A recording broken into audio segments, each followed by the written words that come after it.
Welcome back to the Call on Our Shot podcast. I'm Austin, joined by Logan. How are you guys doing? We are live every Wednesday at 10 a.m. Eastern time. So if you're new to the channel, consider clicking that subscribe button. We got a lot of content to go through. We're going to talk about week 15 in the NFL, look forward to week 16, talk about our upset picks, talk about some college football games. Like I said, we got a lot going on. So if you're new to the channel, consider clicking that subscribe button. Our road to 17,000 subscribers begins now. But first off, Logan, how are you doing, my friend? And first, I do have to say, before we get into you, the holiday season is here. This will be our last podcast before Christmas. So, an honor.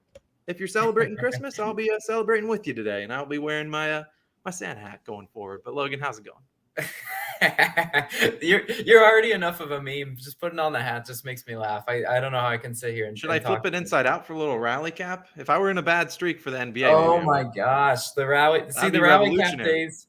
You guys know Austin's down bad when he's flipping hats inside out. But to answer your original question, I'm doing great, and the Santa hat is inspiring on the same topic. Since it is the season of giving, all you Calling Our Shot community, if you're wondering what the perfect gift for you guys to give Austin and I, it's you hitting that subscribe button, because I know a ton of you aren't subscribed to our channel. Please hit it. It is free to do so. It's a free gift to Austin and I. Just showing your appreciation. Look, I would love to give each and every one of you Christmas gifts.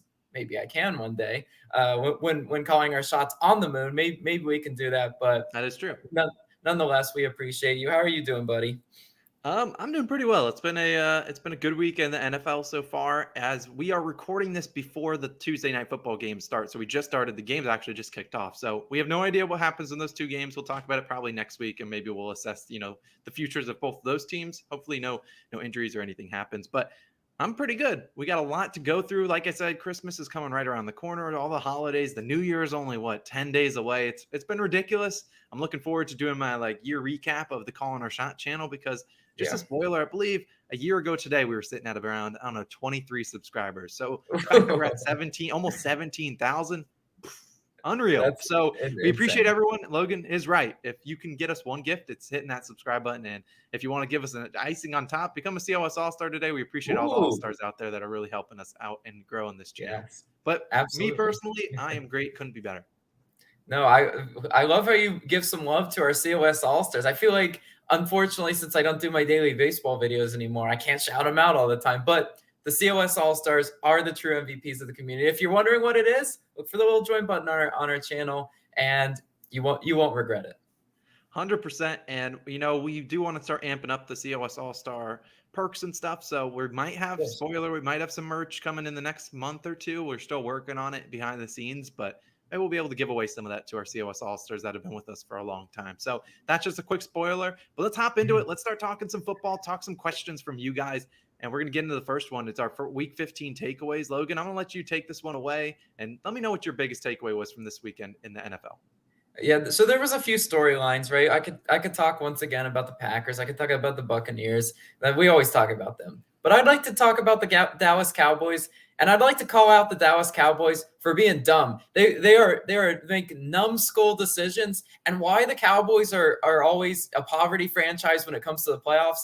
I'll tell you why. Because their coaching year in and year out is just always really dumb.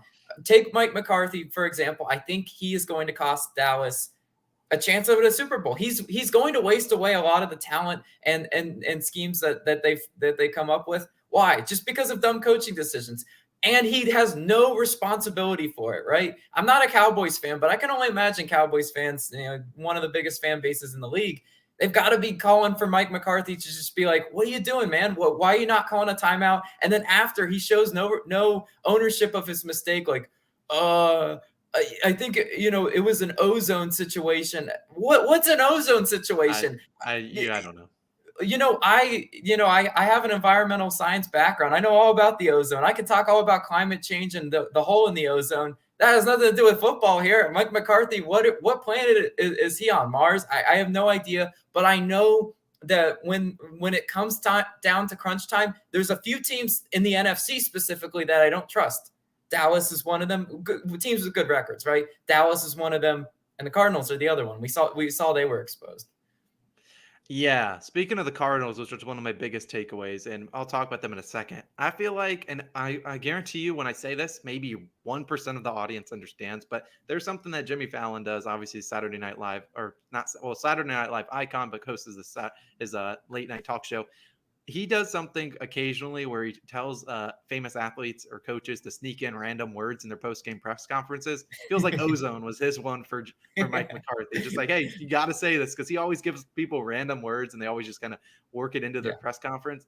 And I don't know what the heck Mike McCarthy's doing. I don't have any faith in that Cowboys team. Dak Prescott's not even playing that well either. I mean, I'll be the Nope. comeback player of the year just because of it's the Cowboys, big name kind of thing. But you could probably pick out a couple other guys like Nick Bosa. He has a chance. I'd argue he has as good of a chance to win comeback player of the year. He won't win it, but just a guy that has a chance. But you're right. My biggest takeaway: the Cardinals. They are who we thought they were. I mean, you said that last week. I agreed with you. There's a reason. I mean, wait. Let me take a step back. Our money line parlay cashed on Sunday. So come on, give us a round of applause. Yeah. That bad Cash it. boy cashed. And there's a reason I avoided the Cardinals in that parlay. You saw I put a lot of heavy favorites. I had the Cowboys in there. I trusted them to win, but not to cover.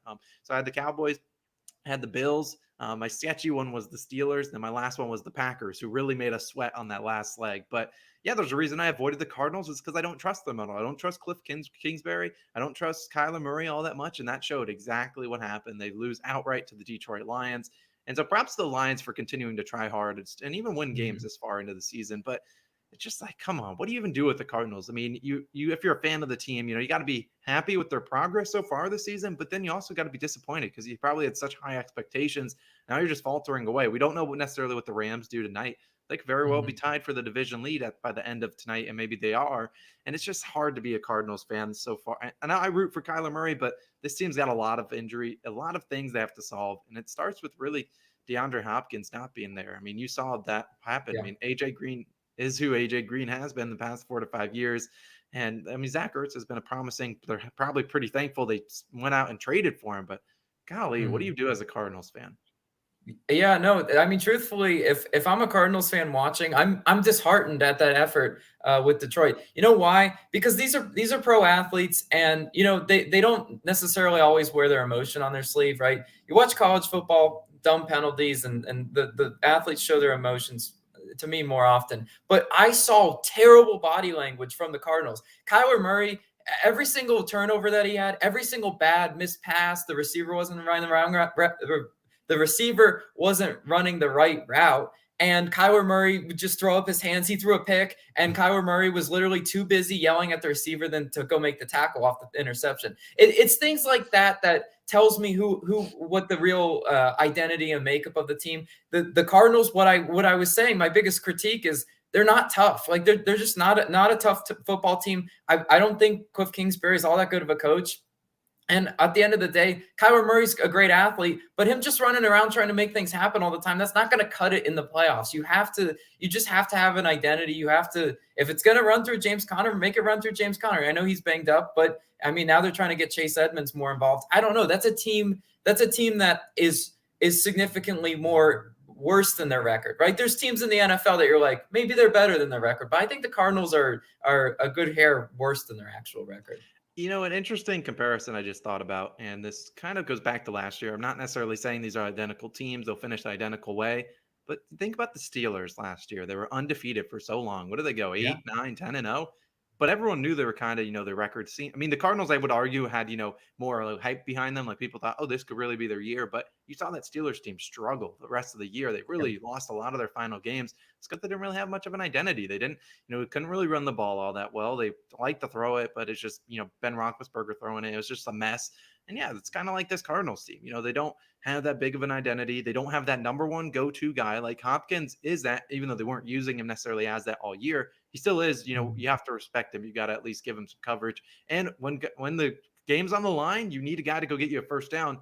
I bet you'd rather be throwing it to DeAndre Hopkins than Christian Kirk or AJ Green or even Zach Absolutely. Ertz. It's like you just need a guy that can make a play. And that's why you see teams like the Packers that are so good. They got Devontae Adams. They don't care if he's triple teamed. They trust him to run an out route or an in route or a slant. They trust him. And you look at the other top teams in the NFC and even the AFC. They all got that closer. I'm not sure the Cardinals got it so far. Yeah, no, I mean, just looking at the makeup of the team, it's just not tough. And Yeah, no, Kyler and I Murray, think a guy that really brought that toughness was J.J. Watt. You think yeah, about him, no, he changed exactly. that culture. They were so much Yep. better with him, and it stinks that he's out. But that guy's one of the Yeah. toughest in the NFL. Yeah, get back soon. Get back soon, Hopkins. Though you really nailed it. I think they're just a lot different team without that number one go to guy. And my last takeaway, and this was more to what we talked about last week, it was in terms of fantasy football. So last week, this was one of the questions we answered was about some fantasy football playoff lineup strategies. And as someone that has just been put up probably the worst fantasy football playoff scoring that I've ever done, yeah, it was a brutal week. And last week I talked about this. I was like, you can't be conservative in the playoffs, and I was pretty conservative, and I took a big L. I had Najee Harris, I had Deontay Johnson, I had Mike Evans. I had James Conner. Well, James Conner didn't even start him, but even if it didn't matter, man, my team was brutal. It was a brutal week. So I just thought it was funny, how many people just absolutely laid an egg in fantasy football. So if you lost your fantasy football matchup, don't blame yourself. Truthfully, if you had a good team, you're probably out of the playoffs right now because that's how it is. My team was the highest scoring, and would you look at that? I have 57 points to my name with Matthew Stafford going into Sunday or Monday or Tuesday night, and I'm just gonna say it now. It ain't happening. Your team's performance was an insult to the eyes, but that was a common theme around the league. It was just a weird. The NFL does this. The NFL's good for a few weeks in the year where you're just like, what? That doesn't make sense. So the scoring for sure, like you said, it didn't follow Duke Johnson conventional. had 2 touchdowns. I mean, Yeah. Duke what Johnson even is that? signed off the practice squad, had 2 touchdowns. I mean, it just doesn't make sense. Make it make sense, right? It doesn't. Now, let's just move on, and we're gonna move into some Yeah. questions from you guys, but first, we got a rivalry game this week. Oh, UCF, my alma mater, taking on Logan's alma mater, University of Florida, Gasparilla Bowl. It is Thursday, I believe, 7 p.m. kickoff. And right. so Logan has a pick for this video. He's not giving it. He will not give the pick because he's making a video. The video will be live probably Wednesday night, Thursday, maybe tonight, maybe early Thursday morning. So you can check it out. This is one game that we've both been really hyped up for Yeah. because as a UCF fan, we've always been calling for UF's number. We've never had a chance to play you guys. We do get to play you guys in a couple years, but it's just fitting that they kind of put us in one wacky bowl game that, really doesn't necessarily make a whole lot. It's like they really just did it for ratings. And I applaud them for that. But Absolutely. still, my takeaway from this game, because I know you have your own takeaway, and people will check out his video. It will be posted later tonight or tomorrow morning. But I think UCF's got a chance in this one, but I do not, and I'm not putting any money on it. Mikey Keene is, oh man, if you have never watched the UCF game, I don't know if you want to start watching this one because Mikey Keene, our freshman rookie quarterback, whatever you want to call him, true freshman, he ain't that good. But we'll see how this game goes. You have any thoughts without spoiling your pick? No, yeah. So I'm not going to spoil my pick, but I'm going to say that this game, even though it's the dumb Gasparilla Bowl, and you look at it like, to me, I always make fun of bowl season because it's like, why should I care about the badboymowers.com whatever bowl? Like, why do I care about Yeah, that? Pepto But this Bismol. game to me it means a lot more because the state of Florida is a hot spot for recruits. And truthfully, this would catapult UCF a lot. This would do way more for UCF than it would UF. I mean, that's not really debatable. Like UF wins this, none of their fans are going to ever remember that. But if UCF plays competitively and or wins this game, that would go a huge way into catapulting the Gus Malzahn era. And lastly, I mean, this is, it's a mini rivalry, not in the sense that these teams play each other ever, but you went to UCF. Sam, who's been on the podcast, he went to UCF. My girlfriend, she went to UCF. My mom went to UCF. So it's really me and a lot of UCF fans. And I don't know how we're going to be watching this game, but I know it's going to be a little bit ugly. And it is ugly football. I don't want anyone to tune into this thinking they're going to watch an offense like Alabama or anything. No, these two teams only run the ball. I promise you that. I don't understand why the over-under is what it is. Truthfully, if you're wanting to bet it, go watch my video. I explain my pick in it, but yeah, I'm really excited for it for sure. Yeah, I wish we had our full team to go after it. Obviously, our starting quarterback, Dylan Gabriel's been out for a hot minute and now is Yeah. transferring to UCLA. So enjoy that, Bruins fans. But I'll be rooting for UCF, and you best believe if, when Thursday night comes around and if UCF wins that, you can just imagine me jumping around, having some fun Thursday night. Maybe I'll come into Friday night's NBA video. I don't know what will happen in that video. We'll see. We'll see. You never know. You never know what happens. But I'm excited for this game. Like I said, check out Logan's video. I don't want to spoil any more of it, Of but it's course. going to be a good game. I agree with you. It's much bigger for UCF than it is for University of Florida, and it's going to be an interesting game. We'll see exactly. I would probably take the under if I had to make a bet because, yeah, I'm not very confident in UCF's offense to really score points, and really they just love to spam their run, and then they don't. Yeah. When you watch them, they will not throw it farther than 10 yards down the field, and if they do, they might actually have a chance of winning this one. But regardless, let's move on into the questions from you guys. The questions from the COS community. We got a couple. And if you guys have any questions, we always want to make this podcast. We have so many videos talking about the NFL, talking about, NBA and talking about those types of things. We want to make this a little bit more personal and you'll kind of get to learn more about us. So if you ever have any questions, leave them down below in the comment section or shoot them to me on Twitter. I normally ask a question every Tuesday afternoon saying, hey, what questions you want us to answer? We'll shout you guys out because we want to become more personal, have you guys learn a little bit more about us and then go from there. So they can be about anything, be about our favorite food, be about our favorite, I don't even know, but we're going to go into one of the first ones we got. That's from our man, Keith. And he asked what our favorite NBA player was growing up. And I'm going to let you kick this one off. Well, Austin knew the answer to this because Austin and I truthfully we've been friends since middle school. So we go way back, and he knows that little middle school Logan had a Kevin Love shirt, and I just absolutely loved prime Timberwolves Kevin Love. And you're like, and maybe people are watching this like, Kevin Love, that's so random. Well, Kevin Love, go back and watch his prime Timberwolves years because the man was built different. Modern day Kevin Love is a Banana Republic model. He's not what he used to be. Let's just put it that way. But I just love him so much. And also, I'll tell you a quick story about him. Would have been, I want to say around 2012, whenever the All-Star game was played in Orlando, right? That's our hometown. I didn't go to the All-Star game itself, but Kevin Love was a rising superstar. So he had an autograph meet and greet session at Walmart, right? LeBron James would never. I'm just saying, the NBA superstars would never do this. But Kevin Love, because he was just a rising guy, he's all about the fans. So little Logan in his Kevin Love Timberwolves shirt. I went and got a basketball sign from him at the Walmart meet and greet, and it was amazing. And I'll always remember that. Kevin Love has a special place in my heart. And on your live stream, first of all, your live streams are awesome. But on your live stream, I give people free winners, right? You'll see me in the comments sometimes. I told you to pick Kevin Love's PRAs over. Yeah, buddy smashed it because he's goated. Kevin Love, even now, he's still doing it on an improved Cavs team. A great shout out to the live stream. Remember, live stream tonight, Wednesday, 6 p.m. Eastern time. I'll be live for about 30 minutes answering any question you got. Now, I do remember you going to see Kevin Love. That, truth be told, that picture you took with him is still your profile picture to this day. But maybe not. Maybe it's changed. But yeah, I know you love Kevin Love, and no pun intended, the man's a legend. I think he is one of the most underrated players, I think, at his peak, I think, in NBA history. Maybe I'm just saying to you. Maybe I'm just saying this to you because I'll see you in a couple days. That's a scorching hot take. I just think you look at his stats. If this guy stayed on the Timberwolves, one, he would have never won an NBA championship. That goes without saying. But two, the guy was putting up like 25 and 15 a night. He was insane. He had a 30-30 game. This guy was putting up insane stats, and what he sacrificed to go to the Cavaliers to win a championship, to become a Banana Republic model. He could have never become a Banana Republic model in Minnesota, and you'd argue maybe he can't. How do you do it in Cleveland? I don't know. That's the power of LeBron James. But regardless, I love Kevin Love. I guess I keep saying love with him, but he's awesome. One of my favorite players in the NBA, but not my favorite growing up.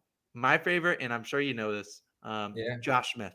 And people are now like, they're like, you guys just picked Josh Smith. You picked Kevin Love. What even is this podcast? And I understand what you're saying.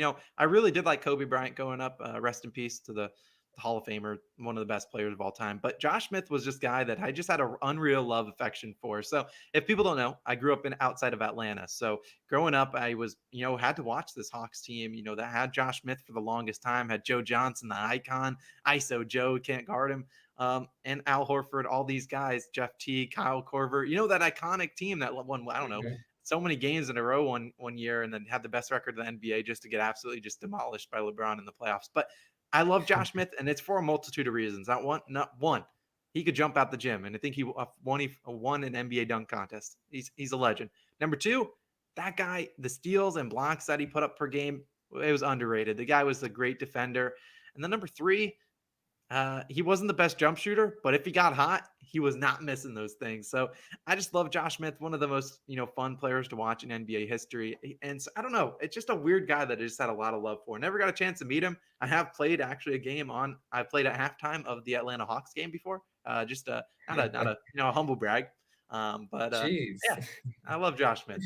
I didn't know that you were playing on the court. So you were in the same court as Josh Smith. I mean, you're a legend. One could say I was Kyle Korver before Kyle Korver. Oh wow, exactly. Josh Smith's one of those names that if you're going back and you're looking at like the era of basketball that we grew up in, because I mean, truthfully, the names like Kevin Love and Josh Smith, yeah, they're past, like obviously Josh Smith not in the league, but they're past their prime. But this was a fun era to me. It was definitely a fun, different era of basketball when the Dwight Howards once ruled the world kind of thing. So like go back and just look at it and reflect on basketball back then, and it was something. It was different than the modern day NBA when Steph Curry changed the game forever. So 100%. So we'll move on. But like I said, if you ever have any questions, shoot them down below. Now, the next one's coming from Mikey, and he asked, what's the most memorable sporting event that you've ever been to? Yeah. Okay. So, and I hope we don't have the same answer here, but we'll see. Yeah, no, we're not going to have the same answer because you weren't at this one. But so obviously we talked about the University of Florida. We talked about, how I went to UF and I graduated from UF. So I saw a lot of University of Florida football games. And there's one that is just absolutely, I can still remember the day. I can still remember the moment. So it was me and all my friends sitting in I guess that would have been the north end zone. Unfortunately, we were not in the south end zone. Why? Because that was the Hail Mary that beat Tennessee. First of all, to witness a Hail Mary in person is really special. I mean, that game was wild. It's a close second though. I'll talk about the other one though. But Florida versus Tennessee has always been one of those games that it's a SEC matchup. It's an SEC rivalry. But that one with the Hail Mary that ended with the Felipe Franks, I get goosebumps watching the replays of it. It was incredible. The swamp was so loud that it was just like a constant noise ringing in your ear for like an hour after it. I mean, 90,000 Florida fans in there. I mean, it was so special. A close second would be Florida versus Tennessee when everyone remembers Callaway when he was on the Browns too. But Callaway caught that pass and then Tennessee missed a field goal that would have won them the game. And yeah, so those are some really fond memories that I have in the swamp. What about you?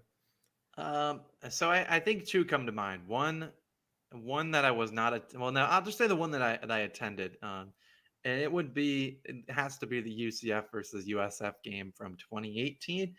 So obviously I am a UCF alumni. I already said that, but our rival is University of South Florida.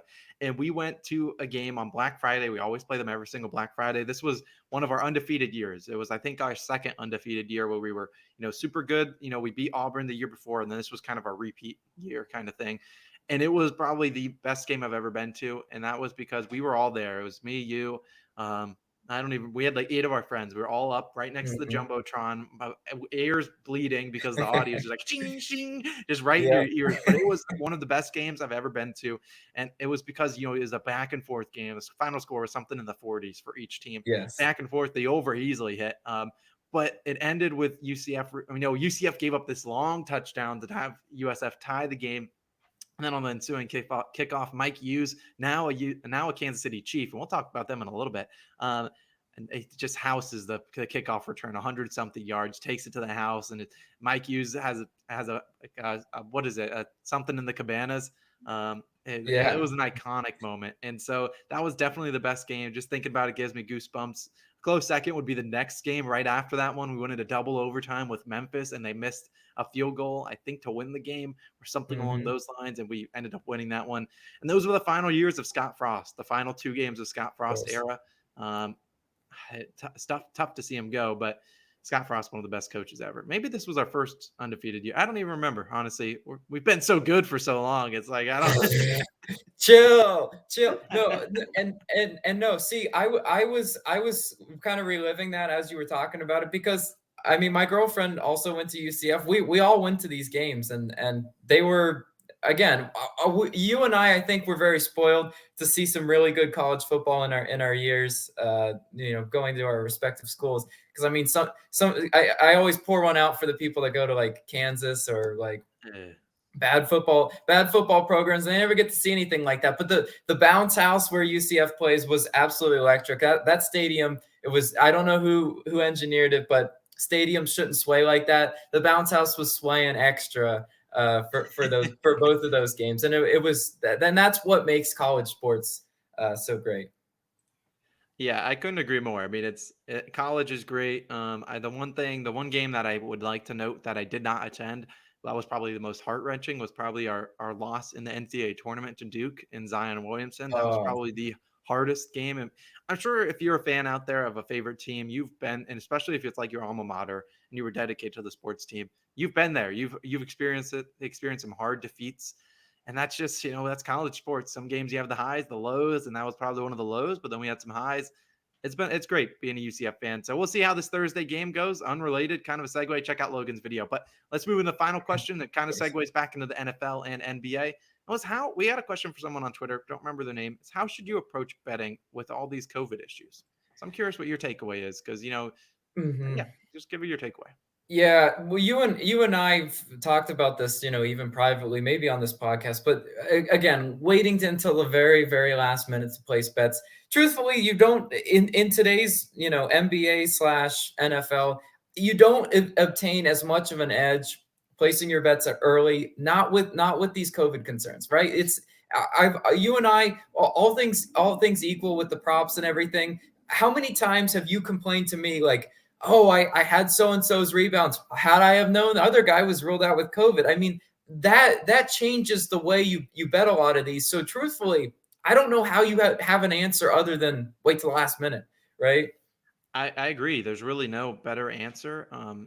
Like there's ways you can maybe try to get lucky with like, you might think, oh, this guy might be ruled out, but he has lines or something like that. But yeah, it's super hard. Super hard. Like you can't, and it's hard for me when I make the videos. Normally I'm waking up super early and I still do, but I wake up a little bit later because like I don't have any lines and Mhm. it's so hard to pick from the litter that I have in the morning. So it's hard. You're right. It's probably best to just wait to place your bets until you see exactly who's active because there have been games, Reggie Jackson to be noted on Monday. I wouldn't have taken his over if I had known Paul George was back, but that was a risk I took, and that happens. And sometimes, I even talked about that being a risk and to wait probably until he gets announced in or out. Ends up Yeah. not even mattering because he lays a complete egg, but it's tough. That's how It's it tough be. betting right now. And I know we're not here to talk about, COVID, what it is in the community and things like that. We're not experts in that field, but I do think over the next couple of weeks we'll start seeing some, hopefully, cross our fingers, some like loosening of restrictions and things of that nature because I think the NFL is a very interesting approach that they're taking because they are noticing that not a lot of people are. It's becoming more of like a common cold more so than a full like what it was at the beginning where its Mhm. death rate was super high. And so what the NFL is doing, I don't know if you've seen they no longer are testing anyone that's vaccinated. Um, yeah, and if you're asymptomatic, so for all they know, people out there could be sick. They could have COVID, but they aren't testing them. So they aren't testing the vaccinated players every single day anymore. And I think we could see that happen in the NBA too. I mean, it's an evolving situation, so we'll see how Of that course. kind of changes. But yeah, I mean, it's a tough predicament because basically for vaccinated players, they're saying that they're basically relying on you if you've not feeling well, that you're supposed to speak up and say that you're not feeling well and get tested. But I mean, if you think about a guy that's the last guy on the roster, would you really, if you're not feeling well, you just made the roster, would you go out there and say, you know what, I'm not feeling No. well, coach, I should go get tested? It's a tough situation to put a lot of guys in. Now, you also, on the other hand, you have that hand like saying, what if, well, they probably want to play because they're trying to fight for a career. But on the other hand, you don't want to be the guy that starts an outbreak on your team either. And so it's tricky. My best advice would be to just wait to place your bets. Just be conservative. You never know. People are going off and on the list day in day out. So do you have any other final takeaways before we get into week 16? No, I mean, you pretty much hit all the talking points on that one. So all right, so let's get the show going because we're talking about week 16 upset picks in the NFL. Heck We're yeah. gonna start week 16. We only got 3 weeks left. Let's talk about last week. Logan cashed that Bengals, easy winner. This is Look what at I that. do. A pillow fight of a game, but a winner nonetheless. My Absolutely. pick, I picked the Bears, and I would like to say one. I picked them, and then they got everyone ruled out in their game. So I'll take a cop out. I picked them at like plus 160. The line movement, given all their injuries, plus 260 by kickoff. But they honestly, looking at the box score, they should have won that game. The Bears did enough to win that game, and they had like three fumbles, all like basically all in the red zone. They had a couple fourth down conversions they didn't convert. That team is just, as a Bears fan, our friend Jeremy out there, I feel for you. As a Jets fan, I understand. They did everything they could. I mean, they stopped Dalvin Cook, stopped Justin Jefferson. Their defense looked decent. Kirk Cousins was throwing 500 balls like he's playing 500. It was a rough game to watch. And if you watch any of Monday Night Football, I'm sorry. Here's some time back. I'm not the genie, but there's some time back for you. What a brutal game. But do you have any takeaways before we get into our upset picks? Well, I just want to say we're not sophisticated enough to go clip the audio, but I was just like, look, players or not, personnel or not, the Bears are one of those miserable teams that are allergic to success, and they'll find ways to lose games. And I'm just saying. They are, and they found as many ways. They were looking like the Chargers on Thursday Night Football, going for it on every end and just not failing and just failing left and right. Ended up hitting on that game. But what a crazy game. Now let's move into this week. Logan, you won last week, so let's kick it off. Who's your upset pick this week? Or do you want me to go since yours kind of segue to our next topic? No, you can go first. Even though I'm the winner, I'm still curious to see who you're going with. I appreciate that. So we are going to talk about the Baltimore Ravens plus 120 taking on the Bengals. Now, if there's anything I've learned this season, both these two teams you cannot trust. You cannot trust the Baltimore Ravens. They looked good. Tyler Huntley, clap it up to him. He looked really good last week, almost winning that game against the Packers. But there's also a team you can't trust, the Bengals. They come up with a big win on the road at Mile High Stadium against the Broncos. But there's something you just can't trust that team. You just cannot. And I liked what I saw out of the Ravens. I saw a lot of grit and I saw a passion, something that we hadn't seen a lot out of that team. Their defense is banged up, but they showed something last week. And this is a game as a must-win for the Baltimore Ravens. And I think given their pedigree, their team, and they'll probably get Lamar Jackson back, I think they win this game. And I think the reason is you look at the team they played earlier this season, absolute blowout. The Ravens lost 41-17. I think they'll bring back a little bit of, that. No, we're still the Baltimore Ravens. We're still the kings of this AFC North. And this is basically a game for the AFC North title at this rate. So I'm going to ride with the Baltimore Ravens, plus 120. I really do love I love the pick, Austin. Great pick. Maybe I'll sprinkle some of my own money on it. I love it that much. It'd be free money. It's just doubling your money, basically. Double your net worth. The Ravens are one of those teams that you do kind of trust to not get blown out. I don't expect, like you said, that previous result to happen again. History won't repeat itself. That team is too well coached, too well disciplined, and heck, they almost beat the Packers, right? You can't fault Harbaugh. He's at least he's consistent, right? I want to go for 2 to win the game. He does it. He does it against the Steelers, and he did it once again against the Packers. And even how undermanned they are, to see them still playing hard and competitive. The Bengals better bring their A game, because I'm telling you, the Ravens, could easily win that game in the division. So great pick. I'm going to Thursday night. We can kind of segue with my pick into Thursday Night Football. And I truthfully don't love picking Thursday Night Football upsets, because I'll know at the beginning of the week if I'm a loser or a winner. But that being said, the 49ers travel to Tennessee to take on the Titans, and the Titans are home underdogs, which I like. I like the Titans at plus 154 in this one against the Niners, just because, I think the Niners have overachieved this year, right? Given kind of where they're at, the Deebo Samuel gimmicky role and everything. I think that the Titans are just going to establish the Deontay Foreman, that physical brand of football, and they're going to get a lead and be comfortable, right? Against Pittsburgh, let's dissect a little bit about that last week.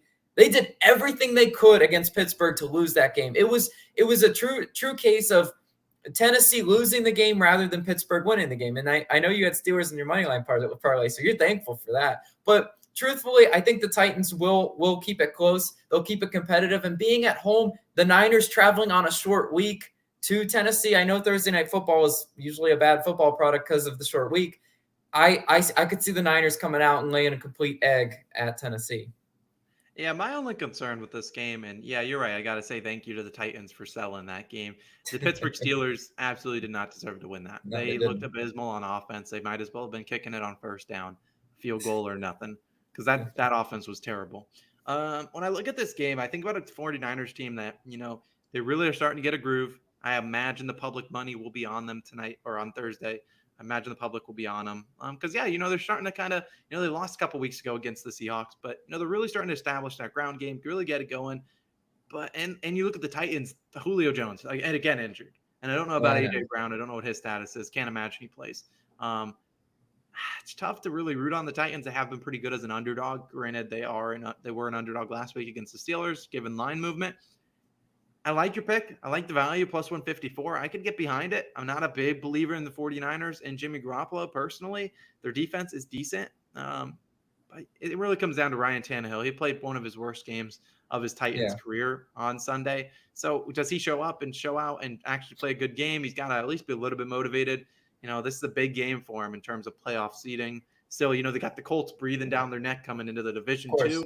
This is a big, big game. So I like it. I like the pick. I hope they win. I like the Titans as a team, like Mike Vrabel, like Ryan Tannehill, and I want those guys to be successful. So I'll root with your pick, and hopefully we can get a sweep this weekend. I would absolutely love it. We've been chasing the elusive sweep. I see your broom peeking out behind there. I know it's ready. So come next week, I hope to be celebrating. It's right here, I believe. You keep it down. I'd love to be able to bring it out. I'd love to be able to bring it out, man. That would be awesome. But let's move on. Let's keep talking about some big games, and we can jump into the Titans division rival, the Colts. They're one of the Saturday night games. We got another Saturday night game. It is on Christmas Day, and so we have they gave us okay games. We'll talk about the other one in a second. But Colts Cardinals, this is a big game, and the Cardinals are -1.5. And I'm going to give you my takeaway here. If I was a weenie and picked loser upset picks that don't have a lot of value, I would have picked the Colts because the Colts are winning this game outright, and they're going to spank the Cardinals. Because what are the Cardinals good at? They're bad at. They're not only bad, but bad at home, and that's where they are this week. They're at home against the Colts, and this Colts team is coming off to have an extra. You look at the Cardinals; they just got absolutely embarrassed by the Lions, and I just don't think they have that passion to just jump back in and say, that was a fluke. That was a fluke game. We deserve to bounce back and play better this week. I just don't think they have the leadership on their team at the moment. If they had J.J. Watt and guys like that, then maybe they'd have that leadership. But I don't think Cliff Kingsbury has that in him to just, get this team, hoorah, back in it and get after it. I think the Colts team, they're really humming along. They're not even throwing it with Carson Wentz. I can't blame them. Jonathan Taylor is an absolute beast. Man, the Colts are fun to watch. Jump around with the Colts in this one. +1.5, sprinkle the money line, do whatever you want, hammer it. Yeah, well, maybe people want to hammer Cardinals because you and I are going to agree on this one. So, sound the alarms. When Logan and Austin agree on a bet, it's usually an L because we just aren't allowed to squad ride together, whatever. But no, truthfully, all of your points that you're making about the Colts are exactly what I was saying about the Cardinals earlier. When it's a game won and lost in the trenches, those are the games that the Cardinals lose, right? Against the Lions, look at the way the Lions are built. They're built as a run first, kind of get you in the trenches. Kind of Dan Campbell is such a gritty coach, and he's inspiring, right? Those players on Detroit, the record isn't great, but they play inspired. Arizona is the exact opposite. You look at I just mentioned the body language. That's the reason why Indianapolis is going to go into Arizona and win this game. Truthfully, maybe the upset pick could be Colts -6. Maybe you flip the spreads around for an alt spread. We Maybe we're too confident in this one. Maybe we are overreacting a little bit to that Detroit loss. But truthfully, the Cardinals are going to have to win this one in convincing fashion for me to say that they're back on track. I agree with that. You think about the Cardinals team under Kyler Murray the past 2 years. They lose. When they lose, they start losing in bunches. And it's Yeah. not just like, they're not normally like a one-off team, like maybe, a Patriots team or I don't know, other teams that, they can just flip the switch. They lay an egg one week and then the next week, they bounce back and they absolutely destroy the team. I just don't think they have the leadership right now on this roster. I mean, it'd be cool to see the Cardinals win, but yeah, sound no alarms because yeah, Colts losing by 30 in that one. Let's move on to the other Saturday night Cardinals game. losing by 30 is what you meant. But yeah. No, because we both agree the Colts are probably Oh, losing by okay. 30. Well, yes. Yeah, Okay. RIP that's just us. how it be. But let's move to the other game, and this one's an interesting one. Another Saturday night football game. Aaron Rodgers, now the MVP favorite, at home in Lambeau Field, -7 favorites against the Cleveland Browns. Yeah, you take this one away because I'm not allowed to talk about the Browns on this podcast. Every time you talk about the Browns, the exact opposite goes. So I am curious to know your take Are on you this gonna one, wait for my but take? I'm curious because I just want to fade you. But truthfully, I'm looking at this and I hope you don't agree with me because then that's another L for the people. You can make a fade Austin Logan parlay if you want, but I think the Browns cover the +7 in this one just because I'm looking at the spread. I'm looking at the Browns team that just lost at home to the Raiders, and you're like, yep, hammer Packers, at home at Lambeau, boom. It's just that's simple. Vegas, you're giving out free money. No, that's simply not how it works.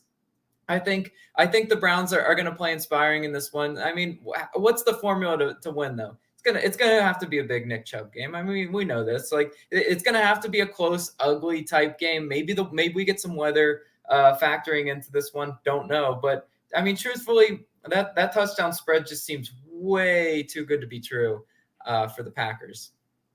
I agree with that, and this sucks because I'm gonna agree with you on this one. Why? Fade. But here's my rationale, and it's totally not football based.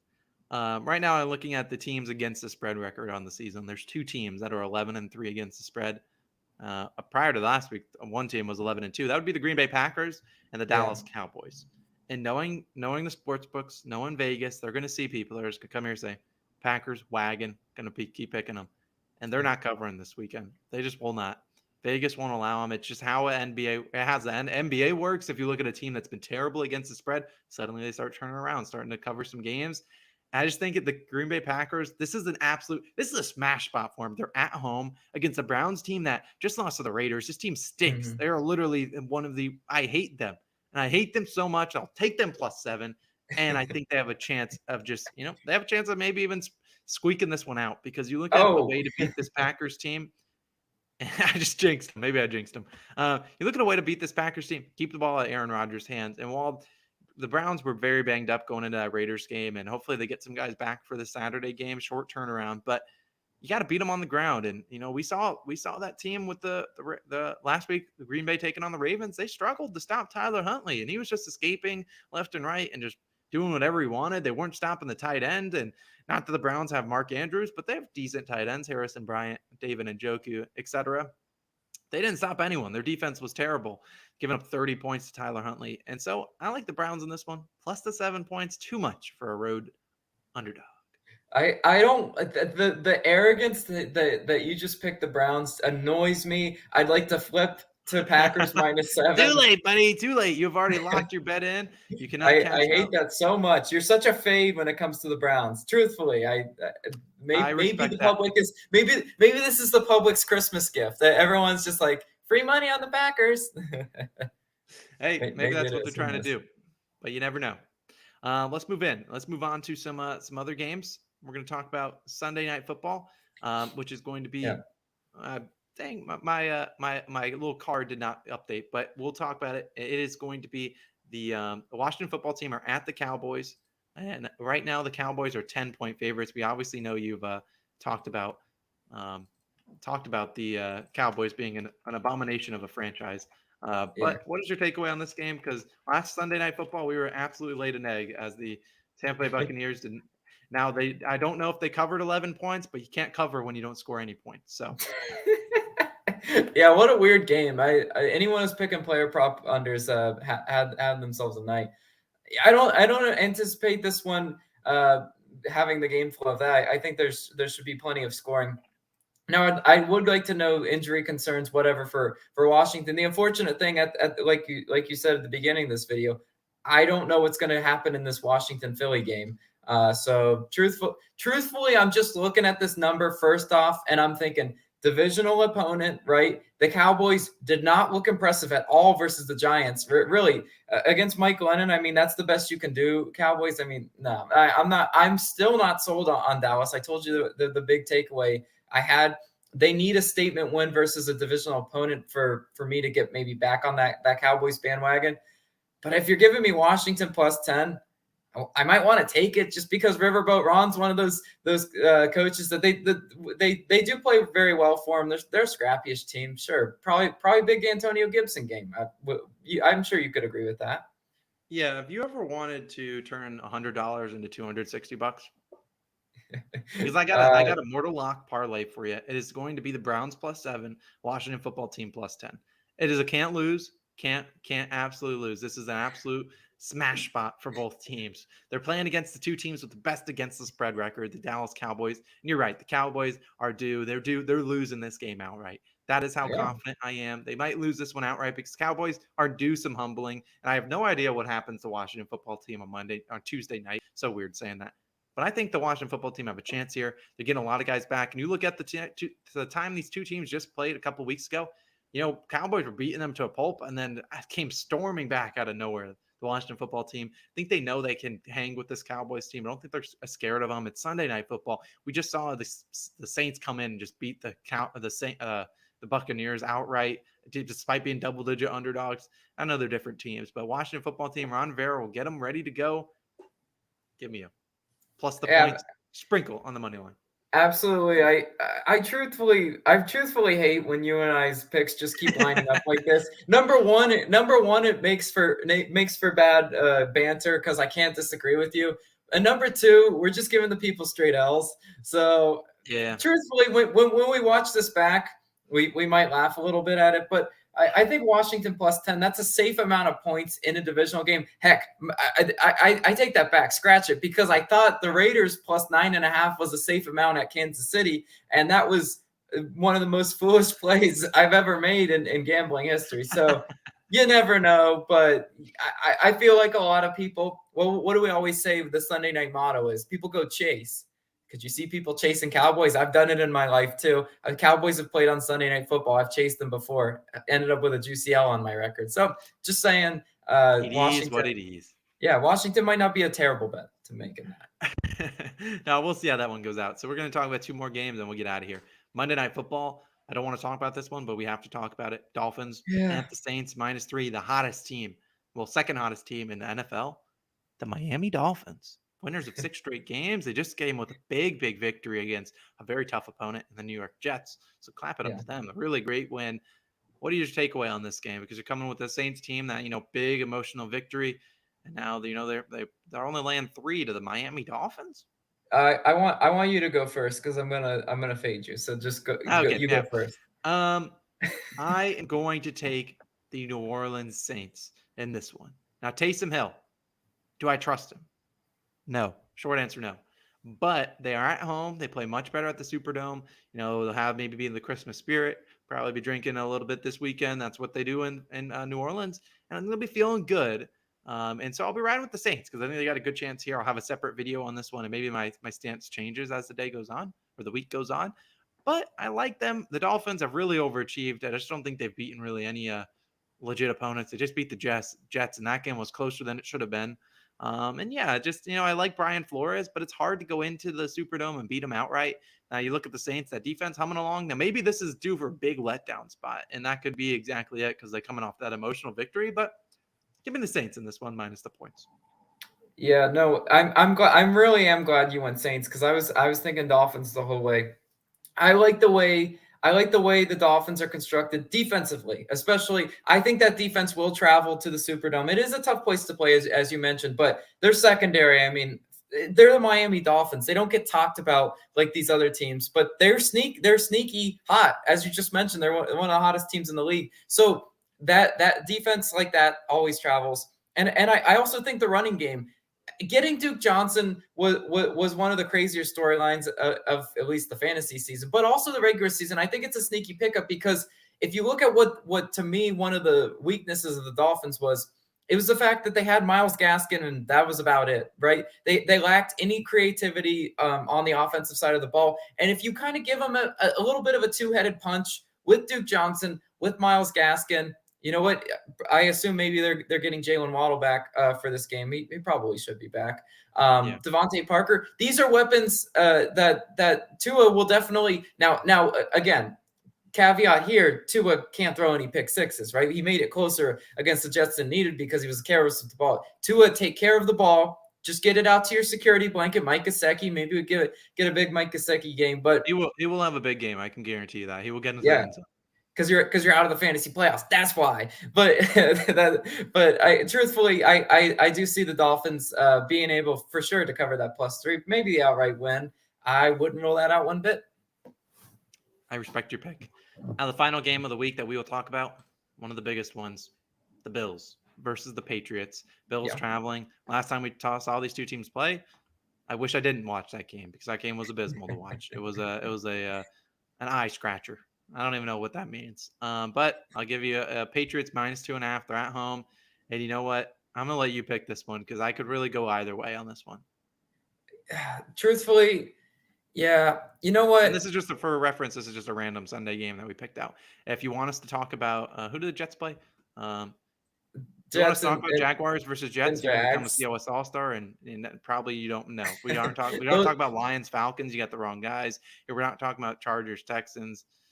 Our premium Rams picks, Vikings is an interesting game, Rams Vikings, but we don't know much about the Rams. If you want to know who to pick in the Jets Jaguars game, you gotta be a COS All-Star and get the premium picks, man. Those are the premium picks packages for the COS All-Star. Premium package. Well, we charge the big bucks for those takes. No, but truthfully, going back to this game, Bills Patriots, I'm gonna go ahead and I'm going to be I'm guarding myself for this one. I am going to pick the Patriots because I'm scared to pick the Bills and look foolish again. Because I just feel like the Bills are one of those teams that they're better in my head, and then I watch them on offense and I go, what is that? Like what yeah, no, exactly. My eyes. We talk.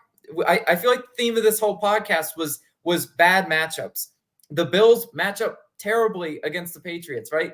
We just saw what they did in that terrible weather game. The Patriots ran the ball when the Bills knew it was coming. That was absolutely embarrassing for the Bills. Now, could they come back and bounce back from that performance? Absolutely. But I wouldn't bet on it simply just because the Patriots didn't ask Mac Jones to do anything in that game and still won.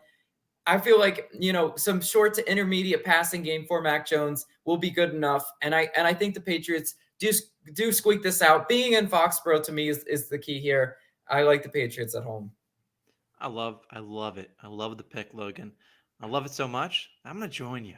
I want to join the Patriots -2.5. Why are you like now? this? The people might be asking, Austin. We see your Jets thing in the background. Are you trying to jinx them? Absolutely not. I would never do that. I have integrity to the program. Yeah, I'm picking the Patriots because here's a couple things I watched from them last week. Mac Jones got a little bit humbled against the Colts. They really, they gave him some coverages he hadn't seen, and he threw a couple picks. But what did he do? He bounced back and he kept throwing the ball and showed poise. And they almost still even, had a chance to squeak out that game before Jonathan Taylor made the house call and at the end of the fourth quarter. So you love to see that out of Mac Jones. He made a couple rookie mistakes, but he still kept bouncing back and still said, you know what, I'm going to keep trying, keep testing my luck. And I love him. I think he's a great quarterback already so far into the NFL. But number two, yeah, you're right. The Bills, I can't trust them. And they just lost Cole Beasley. He tested positive, so he will be out this game for sure. Given his vaccination status.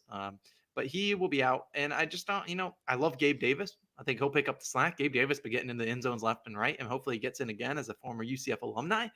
But I just can't trust this Bills team. I mean, would I love to see him go in and just absolutely stomp on the Patriots? Absolutely. I'd pay good money to see that. But I just can't trust them. They're a team that's just untrustworthy. This is a big game in Foxborough. It's basically for the division at this rate with only 3 games left. Yeah, I'll be taking the Patriots minus the points in this one. Yeah, I in mean, hoping that I'm wrong. Let me it's put that in. true. Well, Patriots win by 2, and then you're wrong, and the Patriots still won. So suck on that. But I mean, I truthfully, end it all if that happens. yeah, I mean, truthfully, the Bills, it's not their time yet. Belichick is quite honestly, he's still a great coach. It's still a great team manager for this reason. I mean, he makes these teams that are annoying to the division.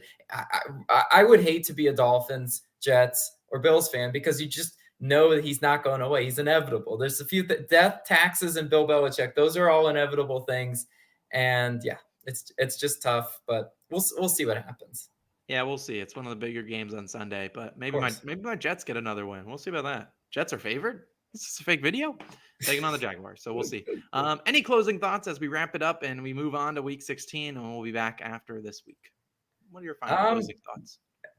I mean, I'm just, being the holiday season, I'm just, grateful for all of you loyal COS people. In particular, I'm grateful for my podcast partner Austin. You've done a lot to grow this channel. Boo! No, truthfully, being the end of the year, going into 2022, I expect really big things for calling our shot. You just mentioned, where we've come from. So I think, along the way, it is really nice to appreciate kind of where we've come from. And we can't do it without you guys in the community. So a big shout out to you guys. And I hope everyone has a safe and healthy holiday. I agree with that. Couldn't have said it any better. If you are celebrating Christmas, we wish you a Merry Christmas, but Happy Holidays. We will be back next week, so we'll have some exciting things to talk about. Maybe we'll have maybe we'll recap the year, a little bit short recap for the COS year since it'll be posted the 29th, and then we only have a Yep. couple days till New Year's. But yes, I couldn't agree more. Logan, super thankful that you are always active and ready to go on the podcast every single week. We also have college football video going up live in less than 24 hours. That will be live on the channel, so go check out that. Show Logan Go some watch love. those We'll videos. have the weekly live stream on Wednesday. That will be tonight, 6 p.m. Eastern time. Hopefully to see you guys out there. Hopefully we can make a little extra coin for your Christmas goodies and gifts. But I appreciate you guys for tuning in. Appreciate the call on our shot community. You guys are the absolute best. And I'll see you guys in the normal videos every single day. Go check out that Logan video. And yeah, you guys are the absolute best. 17,000 subscribers on the way. And we got some big goals to accomplish next year, which we will talk about in next week's podcast. So I appreciate you guys for tuning in. This has been Austin for Logan. This has been the Call in Our Shot podcast. Go download it. Give us a good rating. But we'll catch you guys in the next one. Peace out, everyone.